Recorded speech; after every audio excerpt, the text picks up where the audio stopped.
Shalom, shalom sahabat-sahabat Hers yang diberkati Tuhan.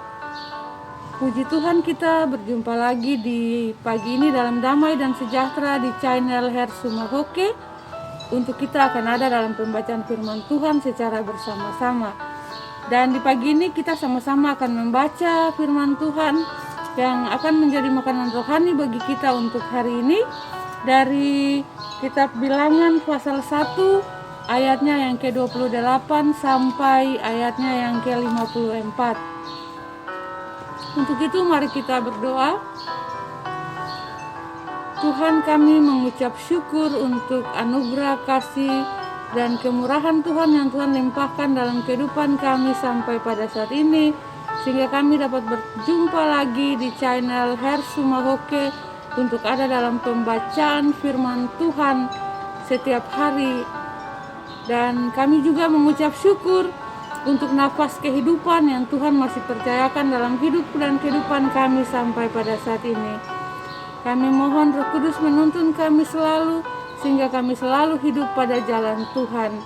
Dan kami teristimewa dapat mengerti firman yang akan kami baca di saat ini. Kami percaya firman dan kami menjadi pelaku firman dalam kehidupan kami sehari-hari, untuk puji dan hormat bagi nama Tuhan.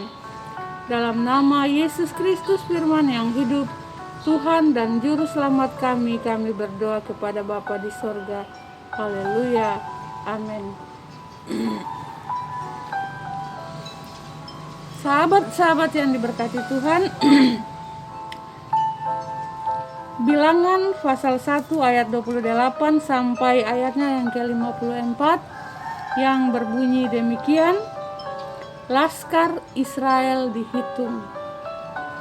Ketika silsilah Bani Isakhar disusun menurut kaum-kaum yang ada dalam suku mereka, maka dicatatlah nama orang-orang yang berumur 20 tahun ke atas, semua orang yang sanggup berperang. Jumlah yang dicatat dari suku Isakhar ada 54.400 orang. Ketika silsilah Bani Sebulon disusun menurut kaum-kaum yang ada dalam suku mereka, maka dicatatlah nama orang-orang yang berumur 20 tahun ke atas, semua orang yang sanggup berperang. Jumlah yang dicatat dari suku Sebulon ada 57.400 orang.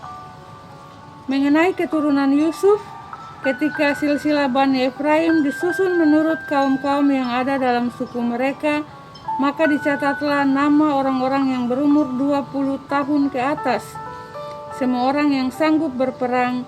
Jumlah yang dicatat dari suku Efraim ada 40.500 orang. Dan ketika silsilah Bani Manasye disusun menurut kaum-kaum yang ada dalam suku mereka, maka dicatatlah nama orang-orang yang berumur 20 tahun ke atas, semua orang yang sanggup berperang. Jumlah yang dicatat dari suku Manasye ada 32.200 orang. Maaf. Ketika silsilah Bani Benyamin disusun menurut kaum-kaum yang ada dalam suku mereka, maka dicatatlah nama orang-orang yang berumur 20 tahun ke atas, semua orang yang sanggup berperang. Jumlah yang dicatat dari suku Benjamin ada 35.400 orang. Ketika silsilah Bani Dan disusun menurut kaum-kaum yang ada dalam suku mereka, maka dicatatlah nama orang-orang yang berumur 20 tahun ke atas, semua orang yang sanggup berperang. Jumlah yang dicatat dari suku Dan ada 62.700 orang.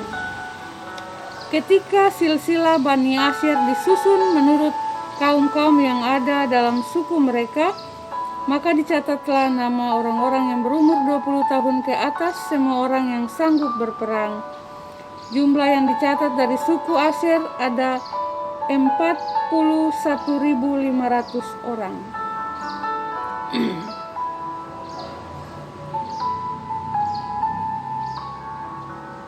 Ketika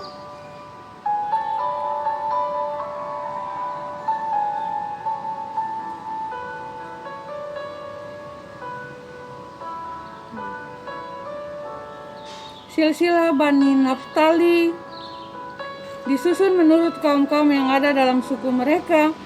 Maka dicatatlah nama orang-orang yang berumur 20 tahun ke atas, semua orang yang sanggup berperang. Jumlah yang dicatat dari suku Naftali ada 53.400 orang. Itulah jumlah orang-orang yang dicatat oleh Musa dengan Harun dan dengan ke-12 pemimpin Israel yang masing-masing mewakili sukunya. Jadi semua orang Israel yang dicatat menurut suku-suku mereka, yaitu orang-orang yang berumur 20 tahun ke atas dan yang sanggup berperang di antara orang Israel. Berjumlah 650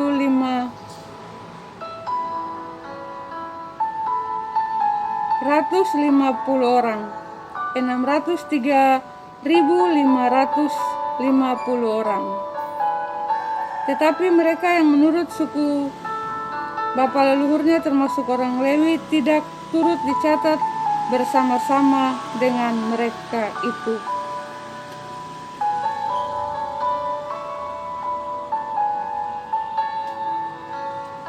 Hanya suku Lewi janganlah kau catat, dan sebab Tuhan telah berfirman kepada Musa, hanya suku Lewi janganlah kau catat, dan janganlah kau hitung jumlahnya bersama-sama dengan orang Israel.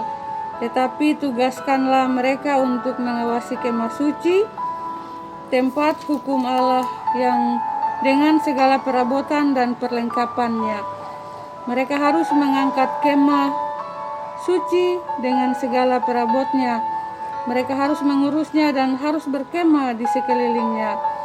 Apabila berangkat, kemah suci harus dibongkar oleh orang Lewi, dan apabila berkemah, kemah suci harus dipasang oleh mereka. Sedang orang-orang awam yang mendekat harus dihukum mati. Orang Israel haruslah berkemah masing-masing di tempat perkemahannya dan masing-masing dekat panji-panjinya menurut pasukan mereka. Tetapi orang Lewi haruslah berkemah di sekeliling kemah suci, tempat hukum Allah, supaya umat Israel jangan kena murka.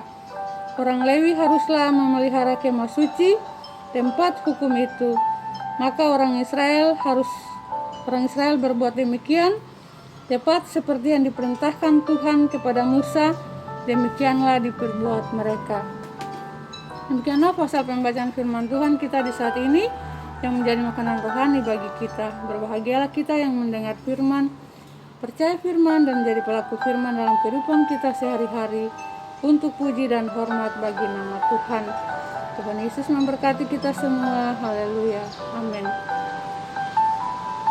Sampai berjumpa lagi di besok hari. Sahabat-sahabat semua, selamat beraktivitas di hari ini. Shalom.